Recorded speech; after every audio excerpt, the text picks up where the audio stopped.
믿습니다. 미국의 뉴욕에 가면 브루클린이라는 지역이 있습니다. 브루클린이라고 하는 지역에 가면은 유명한 교회가 하나가 있는데 그 교회 이름이 성막교회입니다. 근데 아주 유명한 교회인데 이 교회의 특징 중에 하나가 500명 가까이 되는 성가대로 유명합니다. 숫자가 많죠, 그죠? 500명 가까이 되는 성가대. 그러나 이 교회 성가대는 다른 교회의 성가대와는 달리 아름다운 화음이나 고운 음색으로 노래하지를 않습니다. 그저 각자 낼 수 있는 최선의 목소리로 아주 흥겁게 춤을 추면서 그렇게 노래합니다. 이 성가대원들은 대부분이 어떤 출신이냐, 예수 잘 믿고 신앙 좋은 그런 출신들이 아니에요. 대부분 마약 중독자, 창녀, 노숙자, 알코올 중독자, 뭐 이런 사람들입니다. 그래서 그들을 포기하지 않고 이 교회의 담임 목사님이 누구시냐면은 짐 신발라라고 하는 목사님이세요. 이 짐 신발라라고 하는 목사님이 있는데 이 목사님이 한 명 한 명에게 복음을 전하고 전도했습니다. 그래서 죄의 사슬에서 벗어나서 자유함을 누린 그들이 하나님을 찬양하기를 원했어요. 그래서 매주 성가대 자리에서 하나님을 뜨겁게 예배하는 거예요. 화음은 맞지가 않아요. 고운 음색도 아니에요. 그러나 그들은 최선의 목소리로, 각자의 목소리로 춤을 추면서 500명이 춤을 추면서 하나님을 찬양하는 거예요. 그래서 이 성막교회를 방문하여서 예배드리는 사람들은 이 성가대의 찬양은 사람들이 듣기에 가장 아름다운 노래는 아니어도 죄에서 벗어나게 해준 은혜에 대한 뜨거운 감사와 또한 눈물 있는 하나님이 받으시는 찬양이라는 것을 느낀다고 합니다. 그래서 성가대의 찬양에 말씀보다도 성가대의 찬양에 더 은혜를 받는다, 이렇게 얘기를 합니다. 여러분, 그렇습니다. 진정한 찬양은 고운 소리와 정확한 음정도 중요해요. 이게 무시하는 건 아니에요. 그것도 중요하지만 더 중요한 것은 뭐냐, 날 구원하신 하나님의 은혜에 대한 감격과 감사의 마음이 있어야 될 줄로 믿으시기를 바랍니다. 그래서 그 성막교회 성가대는 그것이 있는 거예요. 나를 구원해 주셨다, 나에 대한 하나님의 은혜가 너무 감격스럽다, 그리고 감사가 넘친다. 그래서 그 심정으로 찬양하니까 그 찬양이 아름다운 겁니다. 여러분, 미국에서 9.11 테러가 일어날 때에 빌딩이 완전히 파괴되는 끔찍한 사고 현장을 우리는 매스컴을 통해서 다 봤습니다. 그 현장에서 생존자를 찾는 구조 작업이 한창이었는데 바로 이 구조대원들이 가장 먼저 한 일이 뭐냐, 소리를 찾는 일이랍니다. 소리를 찾는데 아무리 심한 부상을 당했다 하더라도 목숨이 붙어 있다면 어떤 식으로든 소리를 낸다는 거예요. 그래서 이 생존자들의 특징이 아무리 심한 부상을 당했다 해도 목숨이 붙어 있다 그러면 소리를 내게 돼 있다. 그래서 그 소리를 찾는 거예요. 그래서 구조대원들은 어딘가에 들리는 소리를 사람이 아직 살아있다라고 하는 생존의 신호로 받아들이는 것이죠. 그래서 그 소리가 있으면은 그 소리에 의해서 구조를 시작한다는 거예요. 여러분, 우리도 마찬가지입니다. 여러분, 예수 그리스도의 은혜로 구원받은 우리가 이 드리는 찬양, 내가 그리스도인이요 구원받은 사람이라고 하는 신호인 줄로 믿으시기를 바랍니다. 구원받은 사람은 하나님을 찬양할 수밖에 없어요. 바로 내가 정말로 은혜 받았다, 하나님을 찬양할 수밖에 없어요. 그래서 찬양이 중요한 거예요. 그런데 나는 노래를 못하는데, 노래 잘하는 거 아니에요. 여러분, 오늘 본문은 다윗이 법궤를 다윗성, 즉 예루살렘성으로 모셔드리면서 어떻게 했나, 이 기록하여 있는 것이 오늘 본문 말씀입니다. 그래서 오늘 보면 14절 말씀해 보니까 그 얘기를 하고 있어요. 우리 14절 말씀 다 같이 다시 한번 읽습니다. 시작. 다윗이 여호와 앞에서 힘을 다하여 춤을 추는데 그때에 다윗이 배 에봇을 입었더라. 여러분, 여기에 배 에봇이라고 하는 말이 나왔어요. 여러분, 에봇은 제사장이 입는 옷입니다. 그래서 이 가슴과 등을 덮는 조끼 모양의 상의가 있어요. 여러분, 그림에서 보셨죠? 앞과 뒤를 이렇게 조끼 모양 있는 거, 이걸 에봇입니다. 근데 제사장이 이런 에봇을 입는 이유가 있어요. 성막에서 일할 때 조심조심하기 위함입니다. 여러분, 그러나 바로 이런 옷을 입었다면 몸동작이 크면 안 됩니다. 크게 움직일 수는 없어요. 여러분, 조심조심해야 합니다. 그래서 다윗이 에봇을 입는 이유는 이미 법궤를 예루살렘으로 모셔오다가 성경의 규례대로 하지 않아서 조심하지 않았다가 누가 죽었습니까? 우사가 죽었습니다. 우사가 죽어요. 그래서 그런 경험을 했어요. 이번에는 정말 제사장의 심정으로 법궤를 조심 모셔오기 위함이었어요. 그렇게 규례대로 조심조심 모셔오니까 이번에는 별일이 없었습니다. 그리고 이제 법궤를 모셔와서 그 앞에서 제사를 드리고 예배를 드릴 생각을 하니까 다윗 마음 안에서 기쁨과 감사가 막 솟아납니다. 너무나 기뻐요. 감사가 있어요. 하나님의 은혜가 너무나 감격스러워요. 그래가지고 바로 기쁨과 감사가 찬양이 되어서 터져 나오는 거예요. 이게 바로 다윗이 덩실덩실 춤을 추면서 찬양하는 것입니다. 여러분, 얼마나 감사하고 기쁜지 덩실덩실 춤을 추면서 찬양하지 않을 수가 없었던 거예요. 여러분, 말씀드린 것처럼 에봇을 입으면은 조심 행동해야 합니다. 몸동작이 막 크게 하면 안 됩니다. 그런데 다윗은 그런 옷을 입고서도 그냥 춤을 추기 시작하는 거예요. 너무 좋아서. 얼마나 기쁘고 감사한지, 자신이 무슨 옷을 입었는지 잃어버릴 정도예요. 그래서 찬양하며 춤을 추고 그렇게 하다 보니까 속살이 보이네. 그래서 부인의 책망을 받지 않습니까? 그의 부인이 지금 누구였어요? 미갈. 그러나 다윗은 그런 말에 개의치 않습니다. 신경 쓰지 않습니다. 시편을 보면 거의 모든 내용이 찬양인데 그 시편을 제일 많이 기록한 사람이 누구냐? 다윗입니다. 근데 다윗은 어렸을 때부터 찬양을 한 사람이에요.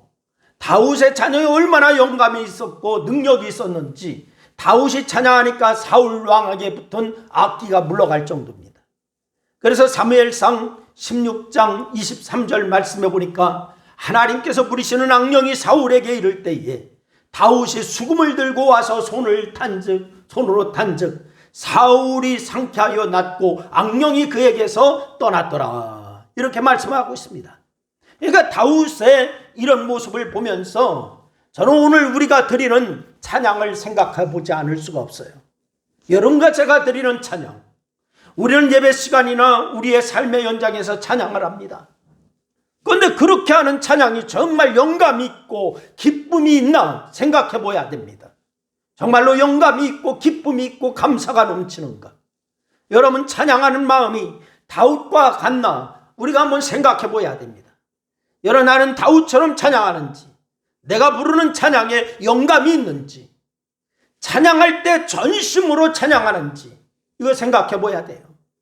여러분, 노래방에서 목청 터져라 노래하는 그 이상으로 성도는 하나님이 기뻐하시는 찬양에 전심을 다하여야 될 줄로 믿으시기를 바랍니다. 요즘 텔레비전 프로그램에 보면 노래하는 프로그램이 있더라고요. 자주 나오더라고. 거의 경연하는데 바로 거기에 무슨 그 노래하면서 잘하는 사람 뽑아가지고 또 가수가 되고 그러잖아요. 그 사람들 노래하는데 목이 터져라 온 전심을 다해서 노래하더라고. 여러분, 시편 147편 1절 말씀해 보니까 할렐루야, 우리 하나님을 찬양하는 일이 선함이요 찬송하는 일이 아름답고 마땅하도다 그랬습니다. 마땅하도다. 이사야 43장 21절 말씀에 하나님은 이 백성은 내가 나를 위하여 지었나니 나를 찬송하게 하려 함이니라. 뭐하게 하려 함이니라? 찬송하게 하려 함이니라. 여러분이 하나님을 찬송하게 만들었다는 거예요. 이 말씀처럼 우리는 하나님을 찬양해야 되는 것이 당연한 줄로 믿으시기를 바랍니다. 다윗이 찬양하고 춤을 추는 모습처럼 온 힘을 다해서 전심으로 찬양해야 되는 것이 우리의 본분인 줄로 믿으시기를 바랍니다. 그럼 어떻게 해야 다시 나의 찬양이 감격으로 드리는 찬양이 될 수가 있을까? 다시 이 찬양을 회복할 수가 있을까? 첫째는 우리는 찬양할 때 하나님만 바라봐야 될 줄로 믿으시기를 바랍니다. 여러분, 오늘 본문 말씀에서 다윗은 예루살렘 밖에 거의 방치되다시피 한 법궤를 예루살렘으로 모셔드리고 있습니다. 방치되다시피 했어요. 우사가 죽은 이후에 임시로 지금 모셔놓고 있고 방치되다시피 했습니다. 하나님의 임재의 상징인 법궤를 모셔드리면서 얼마나 기쁜지, 얼마나 감격한지 다윗은 찬양하며 춤을 추고 있잖아요. 그런데 지금 다윗의 신분이 뭐예요? 이스라엘의 왕입니다. 이스라엘의 왕. 성경학자들은 이때가 다윗이 왕위에 오른 지 10년 정도 됐다라고 이렇게 얘기를 합니다. 여러분, 왕위에 오른 지 10년 정도 되면은 왕으로서의 기틀이 갖추어졌을까요? 안 갖춰졌을까요? 갖춰졌습니다. 여러분, 왕이 어떤 자리에서 어떤 말을 하고 어떤 행동을 해야 하는지 알만한 때입니다. 여러분, 지금 우리나라 대통령도 마찬가지고 다른 나라 정상들도 마찬가지예요. 그들의 말 한마디, 행동 하나, 이거 다 조심해야 되는 거예요. 그냥 함부로 할 수가 없는 거예요. 그런데 이 왕이 된 지 10년 정도 된 다윗이 행동을 함부로 할 수가 없습니다. 그런데 법궤 앞에서 이런 모든 것들에 신경 쓰지 않습니다. 그냥 어린아이처럼 찬양하고 그냥 춤춥니다. 내가 지금 왕이다. 이거 신경 쓰지 않아요. 여러분, 다윗이 왕으로서 품위를 모르는 사람이 아니에요. 여러분, 제가 군 생활할 때에 이 스타실에서 근무했는데 스타로 제대를 하면은 지금은 모르겠어요. 예전에는 그런 게 있어서 품위 유지비라고 하는 것이 나왔어요. 품위 유지비. 미국에 가면은 야구를 좋아하시는 분들은 아시겠지만 메이저리그가 있어요. 그 선수들은요, 품위 유지비가 있어가지고 함부로 길 가다가 햄버거 함부로 사 먹고 이런 것도 못하게 한대요. 너는 메이저리그야 해가지고서. 응? 여러분, 다윗의 왕으로서 품위를 모르는 사람이 아닙니다. 그런데도 다윗은 왕의 체면을 모두 어떻게 해버려요? 내려놨어요. 그리고 뭐냐, 너무 감격스럽고 너무 기쁘고 그래서 춤을 덩실덩실 추고 있습니다. 이런 모습이 바로 미갈이 보면서 비웃고 있잖아요. 사무엘하 6장 16절 말씀에 보니까 그렇게 했어요. 우리가 15절까지 읽었는데 16절 말씀 우리가 같이 한번 읽겠습니다. 다 같이 시작. 여호와의 궤가 다윗성으로 들어올 때 다윗의 딸 미갈이 창으로 내다보다가 다윗 왕이 여호와 앞에서 뛰놀며 춤추는 것을 보고 심중에 그를 어떻게 했더라? 업신여기니라. 다윗은 미갈이 올 때 어찌 왕이라고 하는 사람이 저렇게 하는가?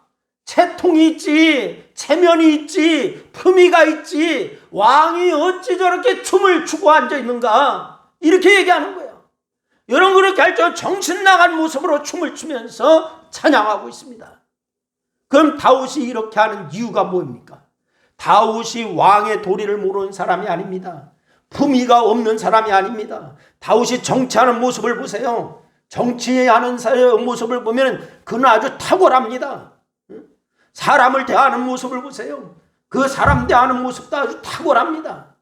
그런데 그는 이스라엘 역사상 가장 위대한 왕으로 권위가 있고 매사에 조심하고 모든 일에 감정을 앞세우는 사람이 아니에요. 아주 냉철합니다.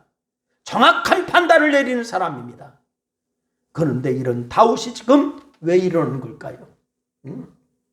성경을 보면 다윗은 왕으로서는 대단히 권위가 있고 정확한 사람이었지만은 하나님 앞에서는 아기와 같은 사람이었어요. 어린아이와 같은 사람이었어요. 여러분, 아기의 특징이 무엇인가요? 아기는 누구만 바라봐요? 엄마만 바라봅니다. 아기가 엄마만 보듯이 다윗은 하나님만 보는 사람이에요. 다른 것 보지 않아요. 하나님만 바라보고 있습니다.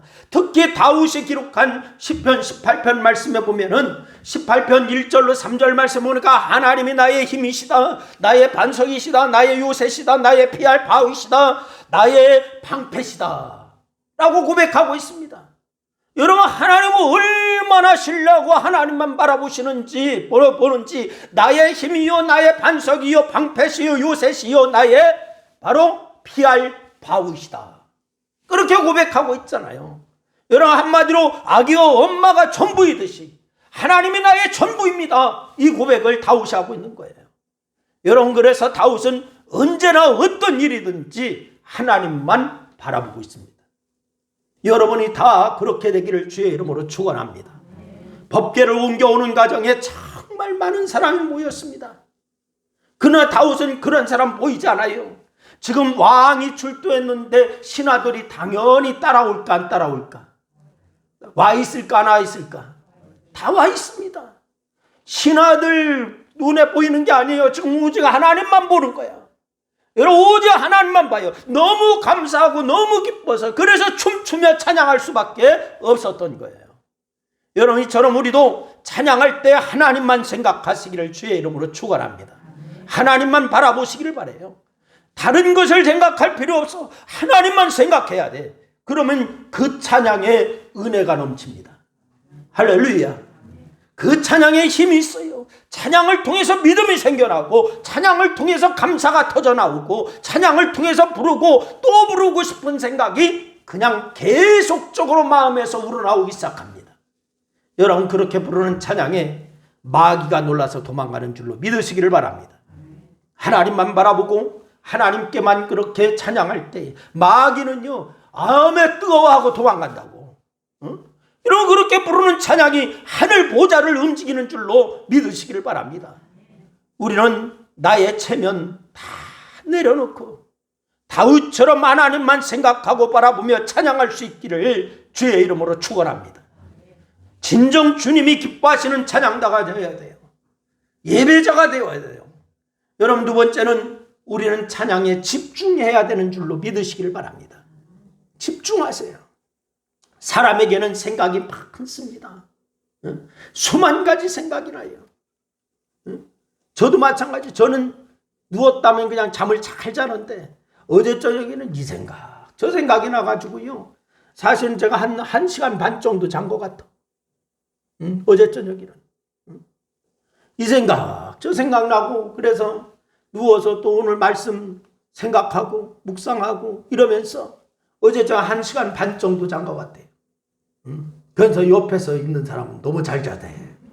그냥 치워받고 싶대, 치워받고 싶대. 예. 여러분 보세요. 어떤 심리학자는요, 생각이 1초에도 여러 번 바뀔 수 있는 존재가 사람이라고 얘기했어요. 똑딱 할 때 이 생각이요, 여러 번 바뀐다는 거예요. 그래서 우리가 한 주간을 보내고 예배 자리로 나오잖아요. 피곤하기도 하고 다양한 생각이 머리에 막 스쳐갑니다. 그런데 또 예배 자리에 앉으면은 왜 생각나는 일들이 그렇게 많은지, 그 일도 처리하고 싶고, 메모도 하고 싶고, 문자도 보내고 싶고, 핸드폰에 궁금하고, 아이들은 잘 있는지 뭐 왔는지, 어떤 생각이 그렇게 많이 나가는지. 어떤 분들은 자신이 교회 온 것을 SNS에 올리더라고. 교회 온 거. 그러니까 그런 예배가 시작되면 예배에 집중해야 돼요. 아멘. 여러분, 찬양이 시작되면 찬양에 집중해야 돼. 제가 아주 예전에 수련회 장소를 답사를 간 적이 있어요. 아주 오래전에. 어디가 좋을까 여기저기를 둘러보다가 뒤에는 산이고 앞에는 물놀이 하면 딱 좋은 요건을 갖춘 아담한 건물이 있었어요. 그래서 그 건물에 들어가서 명함을 드리고 방문 목적을 설명하는데, 그 담당자가 뭐라고 하냐, 저의 말을 듣는 둥 마는 둥 하는 거예요. 명함을 드리고 수련회 장소에 섭외하러 왔다 그러는, 듣는 둥 마는 둥이에요. 말을 하면서 이것저것 찾습니다. 말을 하면서 자기도 말을 하면서 이것도 찾고 저것도 찾고 여기 갔다 저기 갔다 막 이래. 예? 아주 산만했어요. 그든 나중에 명함을 쓰레기통에 탁 버려버리더라고. 물론 그곳에 대여가 가능했지만은 함께 간 우리 일행이요, 그 사람의 행동에 기분이 무척 상했어요. 그냥 나와버렸습니다. 근데 그 사람이 쫓아나오면서 하는 말이 뭔지 알았어요? 그러면서 쫓아나오면서 뭐라냐, 가격 일정 조정 가능하니 꼭 오세요 이러더라고. 그러면 다시 갈까 안 갈까? 안 가요. 그러나 우리는 그곳을 다시 가지 않았어요. 장소는 참 좋았어요. 근데 안 가버렸어. 이미 그 사람의 행동에 기분이 상해버렸어요. 마찬가지로 예배가 시작되고 찬양이 시작되면은 하나님이 우리의 예배를 받으시고 찬양 받으시고 기도에 응답하실 준비는 하나님이 다 돼 있다고. 근데 우리가 성령과 진리로 예배를 드리면 하나님은 우리의 찬양과 예배를 기뻐 받으세요. 아멘. 근데 하나님이 우리가 드리는 자세도 제물도 다 보고 계신다고요. 아벨의 제물이 무엇인지, 가인의 제물이 무엇인지 보고 계셨어요. 그들이 어떻게 살았는지 보고 계셨습니다. 민수기 26장 61절 말씀 보니까 나답과 아비후는 다른 불을 여호와 앞에 들이다가 죽었더라. 이렇게 나와요. 다른 불을 들이다가 죽었더라.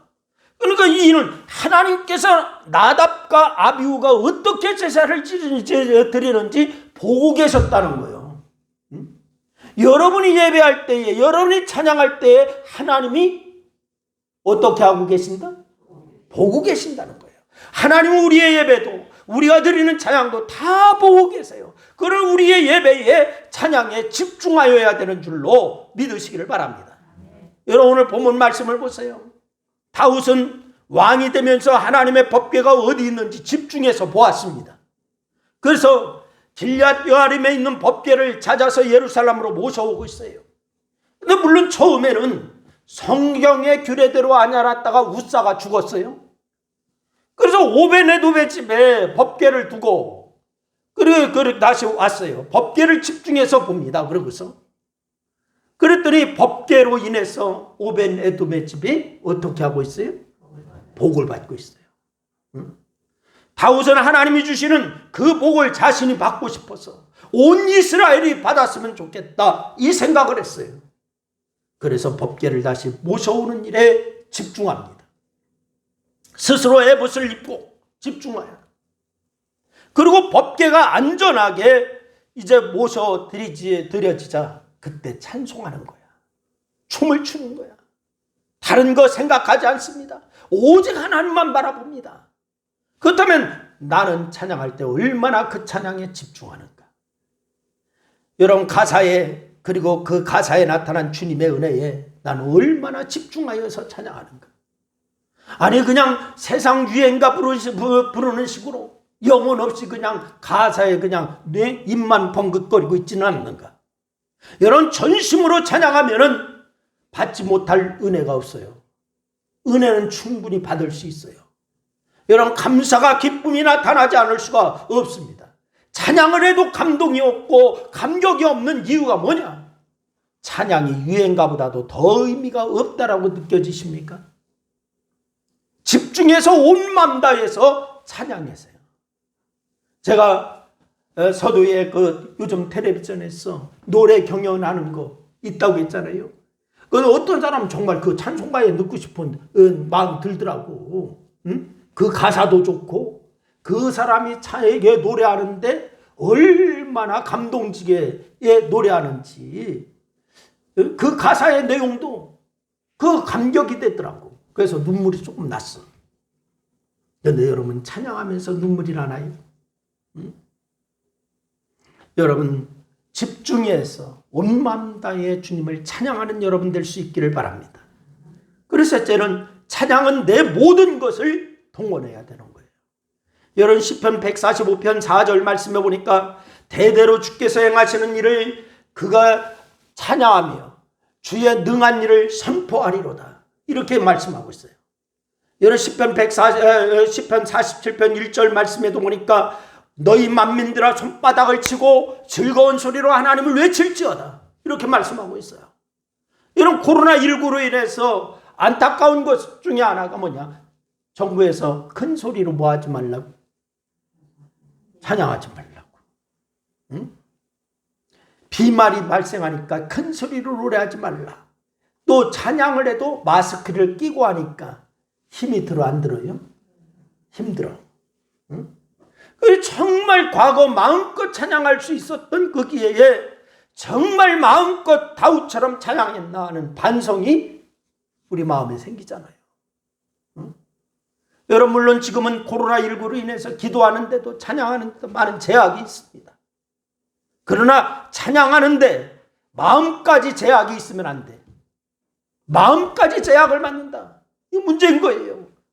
여러분, 박수를 치는 것에 제약이 있는 것은 아니잖아. 응? 그러니 찬양은 여러분 코로나 방역 수칙을 지키면서 우리 모든 것을 동원하여서 우리가 찬양하고 예배해야 되는 것이 우리의 자세인 줄로 믿으시기를 바라요. 여러분, 소극적으로 찬양하지 마시고 찬양하는데 눈치 보지 마시고 전심으로 온 마음과 온 힘을 다하여서 찬양하는 여러분 될 수 있기를 주의 이름으로 축원합니다. 그럴 때 내 안에서 형언할 수 없는 기쁨이 나올 거예요. 감사가 나오고 새 소망이 생깁니다. 하나님이 주시는 놀라운 은혜를 체험할 수가 있습니다. 왜 그럴까요? 나를 둘러싸고 있는 악한 영의 권세가 그 찬양을 통하여서 떠나가기 때문에. 할렐루야. 예수님께서는 예루살렘 입성을 앞두고서 아주 튼튼하게 잘 자란 말이 아닌 새끼 나귀를 택하셨어요. 새끼 나귀. 예수님이 구원을 받아야 베푸실 왕이지만 겸손하여서 나귀를 타고 그것도 작은 새끼 나귀를 타시리라고 하는 스가랴 9장 9절 말씀에 말씀을 주시지 않습니까? 근데 그 나귀 새끼를 타셨어. 이렇게 새끼 나귀를 타신 예수님 앞에 제자들과 사람들이 자기의 겉옷을 벗어 폈습니다. 깔았습니다. 종려나무가지를 꺾어서 흔듭니다. 메시아로 오신 예수님을 막 환영합니다. 찬송하리로다. 주의 이름으로 오시는 왕이요 하늘에는 평화요 가장 높은 곳에서는 영광이로다. 이하면서 예수님을 막 환영합니다. 이렇게 예수님이 찬송받으니 바리새인들이 당신의 제자들을 막 책망하라고 합니다. 그저 예수님이 누가복음 19장 40절 말씀에서 예수님이 말씀하세요. 만일 이 사람들이 침묵하면 돌들이 어떻게 하리라? 소리 지르리라. 이 사람들이 침묵한다. 바리새인들이 막 시기해서 조용히 하라, 조용히 시키라고 막 그러니까 그런 소리 하지 말아라. 이 사람들이 침묵한다면 돌돌이 소리 지를 것이다. 응? 우리가 정말 예수님을 그리스도로 믿는다면은 우리는 당연히 그분을 찬송해야 하는 것이 마땅합니다. 응? 우리가 찬송하지 않고 침묵하면은 돌만도 못한 사람이 되기 때문에 그런 거예요. 돌만도 못한 사람. 응? 그래서 우리가 돌보다는 나아야 되지 않겠어요? 응? 아니요? 돌보다도 못하겠어요? 응? 다윗의 찬양을 보면서 여러분 깨닫는 은혜가 있기를 주의 이름으로 축원해요. 온 마음 다해 진심으로 찬양하며 사는 여러분과 제가 되어야 될 줄로 믿으시길 바랍니다. 그래서 기도하고 찬양하고 예배하고 이 모든 것이 회복되는 역사가 있기를 주의 이름으로 축원합니다. 그래서 하나님이 영광 받으시게 하고 여러분의 삶으로 인하여 하나님이 함께 하시는 역사를 날마다 더 경험해 나갈 수 있기를 주의 이름으로 축원합니다. 기도하겠습니다. 하나님 아버지 은혜와 사랑을 고맙고 감사합니다. 우리를 다시 찬양하며 다시 회복되는 역사가 있게 도와주시옵소서. 우리를 통하여서 예수 그리스도 안에 생명이신 주님을 찬양하며 주님으로 인하여 늘 만족한 그러한 삶을 이루게 하여 주옵소서. 예수님의 이름으로 기도드리옵나이다. 아멘. 우리 찬송가 한 장 드리고 주기도문 하시고 예배를 마치겠습니다. 536장 찬송 함께 드리겠습니다. 536장 찬송을 같이 드리겠습니다.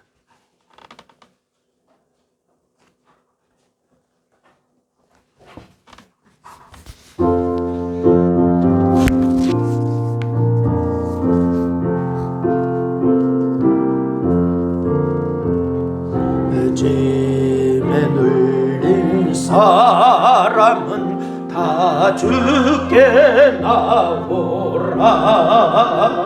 주 말씀 의지할 때에 고평안 얻으리. 아멘.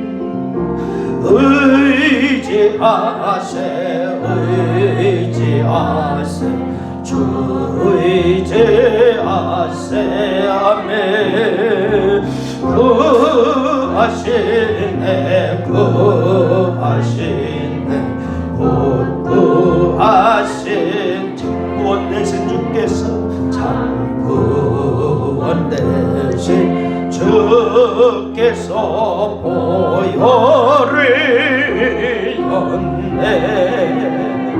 눈같이 이게 할피에 온 몸을 잠그세. 의지하세 주 의지하세.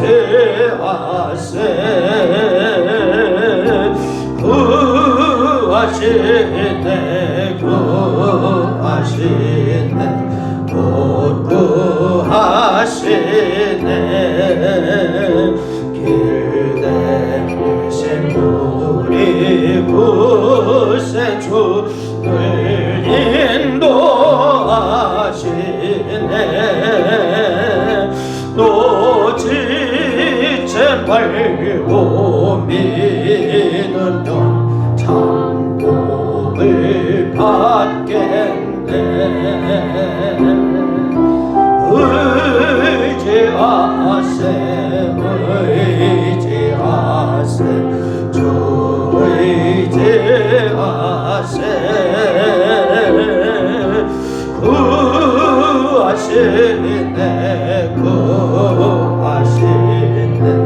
곧 구하시네.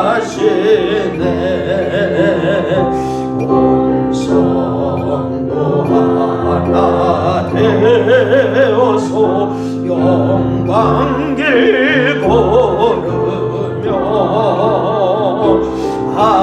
한없는 은혜 받아서 영원히 누리리.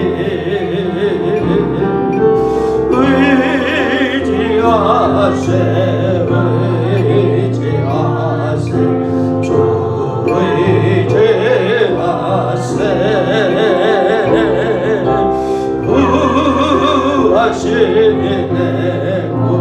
구하시네 곧 구하시네. 아멘. 하늘에 계신 우리 아버지여, 이름이 거룩히 여김을 받으시오며 나라의 마옵시며 뜻이 안에서는 것 같이 땅에서도 이루어지리이다.